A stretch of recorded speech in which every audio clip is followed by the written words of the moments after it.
So I had a little model of shame, again, based on Don Nathanson's work. Hope you can see that.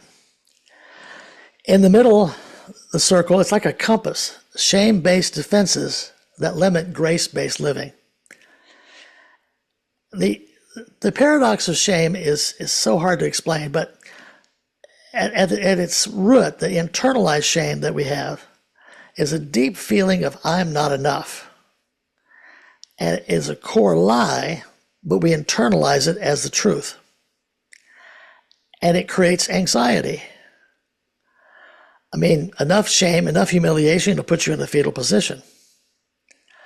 And so the compass here is based on kind of a fight-flight response to the risk of being exposed by your shame. So the avoidance and withdrawal are the flight axis. The attack self and attack other is the fight axis of that. So you can't see all the details there, so let me break it down. This is like symptom formation 101. So some of the ways we avoid shame is we avoid any potential embarrassment. Get shy when we're uncomfortable about expectations, trying to figure out what all the expectations are. Difficulty making close friends. Become hyper vigilant about shaming situations. Avoid places and situations that might humiliate. Go into our poser or false self. Analyze everything to avoid vulnerability. Control behaviors of others. Perfectionism. Grandiosity about who I am or what I have done. The fascinating thing about shame is that sometimes shame can put people into a position where they can't receive any affirmations. People try to help them, and it's more painful to help them to be helped than it is to not be helped. And so they throw their lives away. One extreme. On the other extreme, it can drive people to success. They can have all the toys and all the trinkets. They can look like they've got it all together, but in the dark of night, they're still left with their shame. And it covers it up. And in the middle, the paradox is that there's a healthy sense of shame. A healthy sense of shame allows me to be imperfect and not be devastated by my imperfection. It allows me to call you by the wrong name, even though I've known you for 20 years, and not die. It allows me to be not -God and be okay with my not -God situation, to be able to accept myself, have some self-compassion. So the withdrawal side shows up as fixed behaviors, to cover up, hand covering your mouth, biting your lips, stuttering, dropping your eyes, closed body positions, giving up on life, resigning. I just resign. I'm stuck. But depression here is not clinical depression, but that funk that people go into, like I can't do anything till I can kind of repair myself and figure it out. I don't want to embarrass myself. Addictive behaviors help you withdraw from shame. Social isolation, frigidity, impotence. Those are ways to withdraw from shame. Attacking other people. Usually triggered when I have a sense of indignity. Where I'm made to feel powerless, like I was experienced powerless in a previous part of my life, where I promised myself no one would ever do that again. One of the aspects of shame that we hate most, probably, is a sense of powerlessness. Because then anything could happen to me. And I find that people sometimes prefer to feel guilty than powerless. And so if something bad happens, I want to figure out what I did wrong, and then it won't happen again. And if I can't figure what I did wrong, I'll figure what you did wrong, and you'll never do that again. So it allows me to be back in some sense of control, because to feel powerless is impotent. Sometimes it shows up in put downs of other people. You're supposed to laugh in some family systems by when you get put down. Out of control attack on other people. Rage. Rage has anger in it, but rage is usually triggered by shame.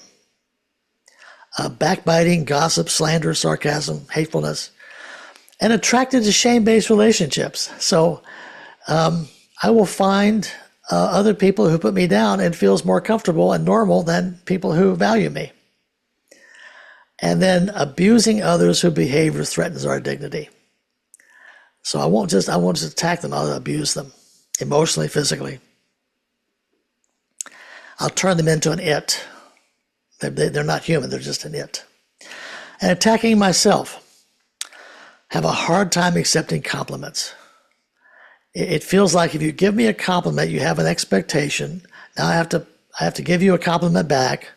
And so it's just like, don't even talk about it. False humility. Where I just tell you I'm just terrible. I'm just lucky to be alive. I'm just poor little old me. Because I don't want you to have expectations I can't meet. Put myself down. I'm stupid. I'm ugly. I can't do anything. Hearing put downs in my mind. Self-sabotaging behavior. Self-disgust. Self-harm. And abuse from other people. I accept abuse. In relationships or even at work. I'll stay in employment situations because I have a boss that abuses me because at least I'm comfortable with that. My comfort zone's there. So that's one way to think about the attacks of shame and the responses to shame and how symptoms are formed in shame. What we do so often is we do a whack-a-mole approach. We try to deal with one symptom, and another one pops up. Another symptom, another pops up. My contention is until you deal with the core issue of shame, you're not going to deal with the real issue. It's just going to go around in a circle. Symptoms just go around and around and around. So that's a little spiel about shame. Let's see if I can stop spotlighting myself here now. Now I don't know how. Oh, there it is. Okay. All right. Yeah. So I didn't identify with any of that. nobody ever does. I've had people at the end of that, I've had people walk up and say, look, I'll just stand here beside it because this is me. Yeah. Totally. Yeah. I know in my life I've definitely, and I have, it's funny when I saw that, there's this kind of a avoidance of these shaming things, and there's this person who's like attacking when they get shamed, when they feel shame, and it's I have a friend, and we have totally different styles of Yeah. refereeing uh, sports. When someone criticizes him, he yells at them abusively. And well, at least what I used to do a long time ago was I would I'd really be ashamed and wondering what I could do to like correct this, make myself perfect so no one will shame me again. Yeah. Yeah. So I'd be trying to be perfect all the time, and I could never get it right for everybody. Yeah. So that's the kind of thing that happened. I compare it to chase the great greyhounds chasing the fake rabbit at the greyhound track. The rabbit Yeah, just keeps going faster and faster. You can't catch up with it. yeah, and you never, and the one that really, and the turning point really was for me was I don't have to be perfect. I can miss calls. I can make mistakes. Yeah. A lot of more compassion for myself around that. And all this shit around me isn't all about me. Yes. And then that changed my situation for the better. I don't, I still get triggered with shame, in my life, definitely. Triggers happen. Yeah.